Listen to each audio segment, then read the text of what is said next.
సాధారణంగా మనం శివారాధన కార్తీకంలో విశేషంగా చేసుకుంటాం. ప్రతి సోమవారం శివుడికి సంబంధించిన వారంగానే భావిస్తాము. ప్రతి మాస శివరాత్రి కూడా శివారాధన ప్రత్యేకంగా చేస్తాం. అంటే దేవాలయాల్లో జరుగుతాయి, ఇళ్లలో అలవాటు ఉన్న వాళ్ళు చేస్తారు. మాస శివరాత్రి తప్పకుండా చేస్తాం. మహాశివరాత్రి మహాపర్వదినం మనకి. అయితే ఈ శుభ శ్రావణ మాసంలో సోమవారాలను కూడా శివార్చనకి కేటాయించుకోవచ్చు. ఇదొక పద్ధతి. శ్రావణ సోమవారాలు మామూలుగా మనం కార్తీకంలో చేసినంత విశేష శివారాధన కాకపోయినా కూడా, శివారాధన సాధారణమైన శివారాధన అయినా కూడా ఈ శ్రావణంలో చేసుకోవచ్చు. 4 సోమవారాల్లోనూ శివార్చన చేయటం, ప్రత్యేకంగా స్వామిని అర్చించుకోవటము, ఏదైనా శివ సంబంధమైన స్తోత్రం కానీ శ్లోకం కానీ నేర్చుకోదలుచుకున్న వాళ్ళు ఈ రోజున మొదలు పెట్టుకోవచ్చు. ఇవాళ మొదలు పెట్టుకుని ఇక్కడి నుంచి క్రమంగా నేర్పించవచ్చు. పిల్లలకు నేర్పించినా కూడా ఇదే పద్ధతి. శ్రావణ సోమవారాలు అత్యంత శుభస్కరమైనవి. ఎందుకంటే శివుడు ఐశ్వర్యకారకుడు అని చెప్తారు, మోక్షకారకుడు కూడా. ఐశ్వర్యకారకుడు. మనం ఏదైనా ఒక విభూతిని కోరుకుంటే, ఒక ఐశ్వర్యాన్ని, దాన్ని ఇచ్చే దేవతల్లో శివుడు అగ్రగణ్యుడుగా చెప్పబడతాడు.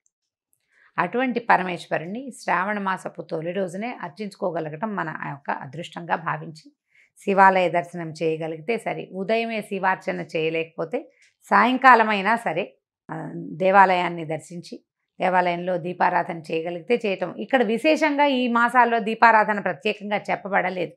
అర్చన ప్రధానమైంది, శివ దర్శనము చాలా ముఖ్యమైనది.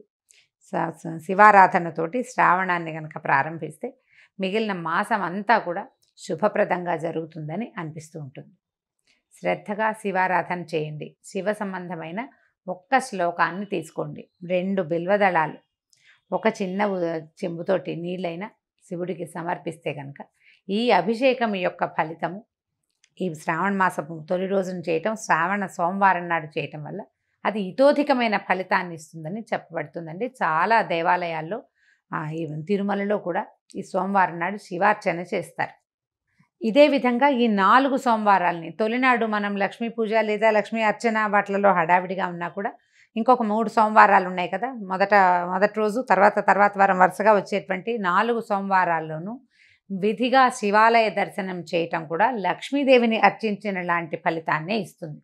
ఒకవేళ వ్రతము అది చేసుకోలేని వాళ్ళు, అలవాటు లేని వాళ్ళు శివారాధన చేసుకోవచ్చు. శ్రావణ మాసంలో 4 సోమవారాల్లోనూ దేవాలయ దర్శనం చేయటం, పరమేశ్వరుడికి అభిషేకం చేసిన అభిషేక తీర్థాన్ని తీసుకోవటం, స్వామివారిని నందీశ్వరుడి మీదుగా లింగ స్వరూపాన్ని దర్శనం కనుక చేస్తే విశేషమైన ఫలితం ఇస్తుంది.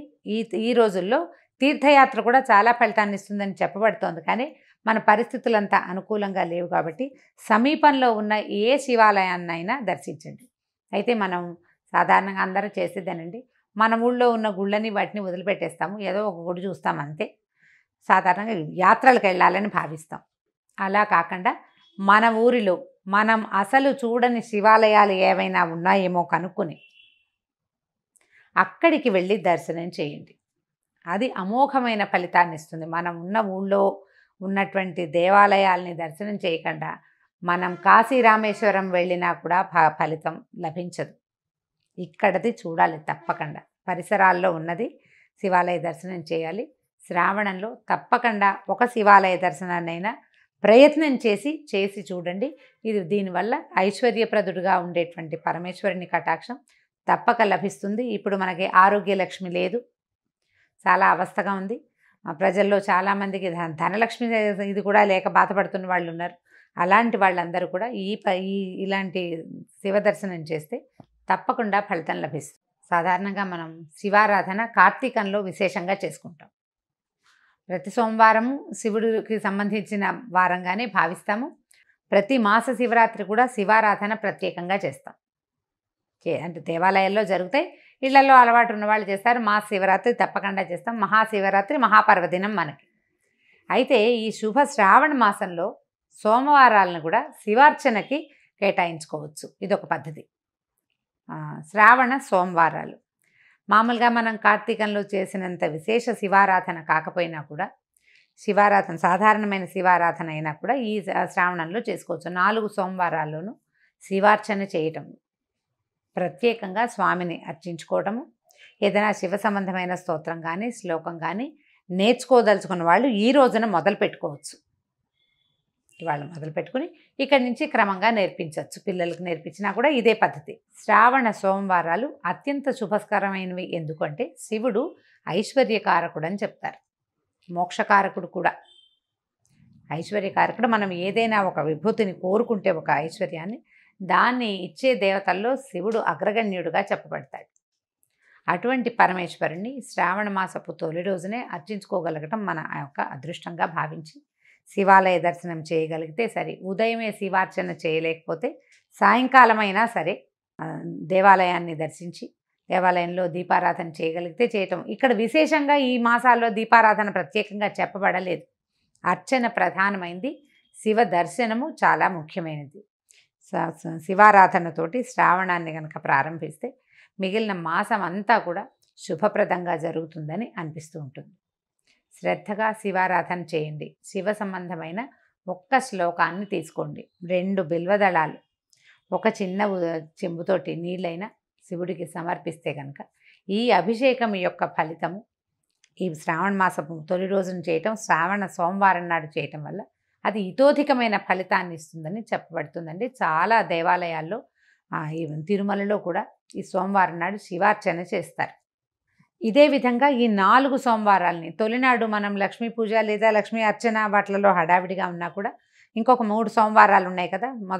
మొదటి రోజు తర్వాత వారం వరుసగా వచ్చేటువంటి 4 సోమవారాల్లోనూ విధిగా శివాలయ దర్శనం చేయటం కూడా లక్ష్మీదేవిని అర్చించిన లాంటి ఫలితాన్నే ఇస్తుంది.